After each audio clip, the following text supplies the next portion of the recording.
the Canadian diplomats and saying, don't mind him, he's just popping off, that's just election era rhetoric, doesn't mean anything. Presidential candidate Barack Obama was publicly criticizing the North American Free Trade Agreement in a bid for votes, but privately telling Canadian officials not to worry about it. He said that he was going to bring us peace in the Middle East. He said that he was going to bring us transparency and a balanced economy. He said that he was going to not have lobbyists. He said he was going to clean up government. He said he was going to work for the environment. And point by point by point, within the first month of his inauguration, he has lied and deceived and cheated the American people. The people of the United States and the world were filled with hope that Obama was the real deal when in his first week in office he signed an executive order supposedly closing Guantanamo Bay and other secret prisons. Then the press actually had a chance to read the executive order and were shocked to find that the executive order only said that Obama was thinking about closing Guantanamo in a year. But worst of all, the executive order continued the practice of rendition, which the LA Times called secret abductions. They don't know. They think that he's signed off immediately on closing Guantanamo, but he's allowing prisoners now to be taken to foreign countries and not knowing where they're sending them and to be tortured in foreign countries. They don't know that they kept that provision in there. Obama is now continuing the practice of secret arrest, secret prisons, and most importantly, indefinite detention without trial. When a British High Court said that it was preparing to release secret British and U.S. torture orders that prove that the Bush administration was ordering personnel to systematically abuse detainees, Barack Obama threatened to cut off all U.S. intelligence ties to England. To add insult to injury, he stated that the program was important to national security, not only endorsing Bush's crimes, but continuing them. Obama voted for a reinstatement of the Patriot Act. And by his early deeds already, again, as we saw with the issues of retention, he's willing to send people that have been charged with nothing to be tortured to so-called get the truth out of them. If the makers of this film attempted to cover all of Obama's lies, this documentary would never be released because there are new ones every day. So in the interest of time, we're going to cover one more big one. Barack and his handlers made the cornerstone of his campaign, keeping lobbyists and donors out of his administration. Within hours of being elected, Obama did a 180 and filled the White House and federal government with lobbyists and donors at all levels. Obama picked William Lynn, the top lobbyist for Raytheon, to fill the number 2 position at the Department of Defense. Timothy Geithner, former president of the private Federal Reserve Bank of New York, was picked by Obama to be Secretary of the Treasury. Geithner promptly crammed the Treasury Department full of lobbyists, like his Chief of Staff, Mark Patterson, formerly the top lobbyist at Goldman Sachs. Obama appointed top lobbyist to the Saudi royal family, George Mitchell, as the lead Middle Eastern envoy. Obama appointed the king of Wall Street lobbyists, Leon Panetta, to head up the CIA. Obama tapped Tom Daschle, top lobbyist for healthcare firms, to run the Department of Health and Human Services, and the list goes on and on. Then, 3 weeks into his administration, Obama launched a new lie, more outrageous than the previous. With Academy Award-level conviction, he said that he was upset about the banker bailout, which his own Chief of Staff, Rahm Emanuel, another former Wall Street executive, had engineered. Obama said that he had signed an executive order capping the CEO's salaries of those who had taken the bailout money. There was just 2 problems.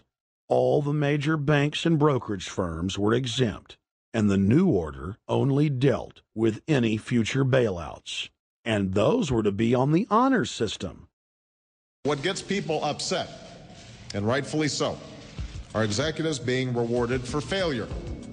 AIG, Bank of America, and Citigroup, which have received billions in bailout money, don't fall under this plan. Only banks negotiating future agreements with the government will be restricted. But this appears to be built on an honor system, and White House Press Secretary Robert Gibbs had a hard time explaining how enforcement would work. Well, let me get, I will get clarification from Treasury on that. Generally speaking, this is already the biggest liar and the biggest disappointment that we've seen in recent history. And again, qualitatively beyond the rather low standards set by Bush the Elder and Clinton in terms of delivering on promises.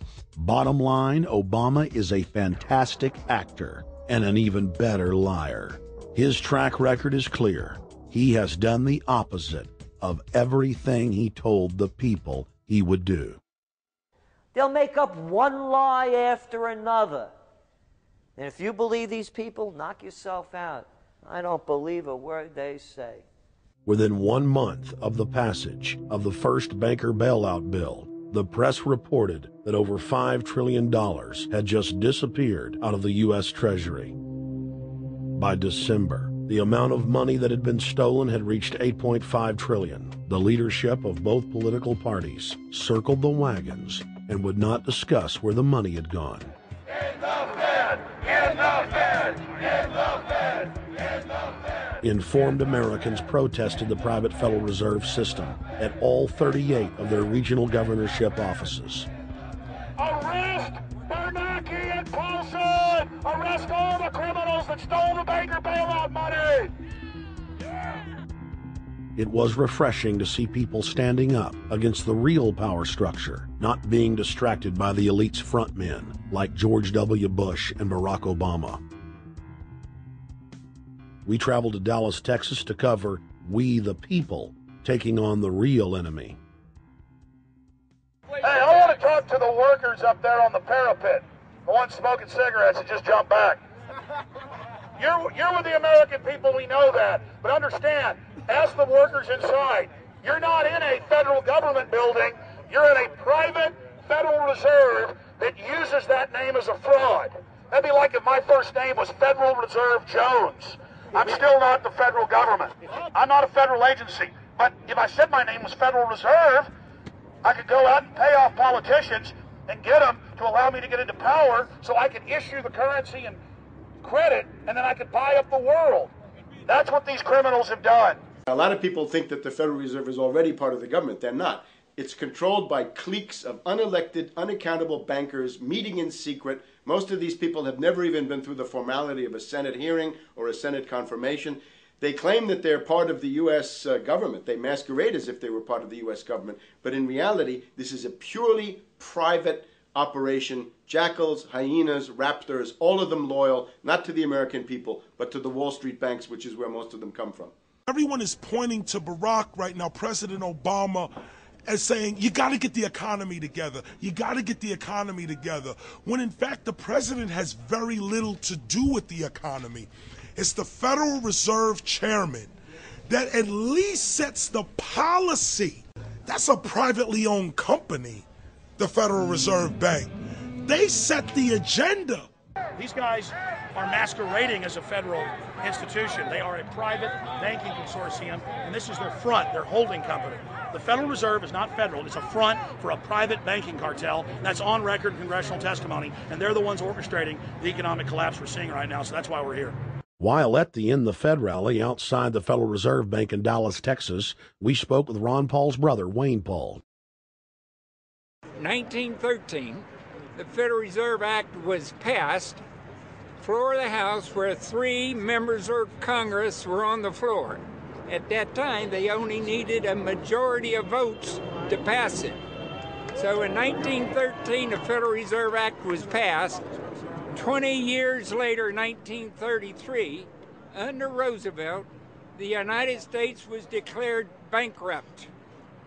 And in 1933, the Federal Reserve Private Bank says, okay, USA, what are you going to pledge as collateral on the debt you owe me?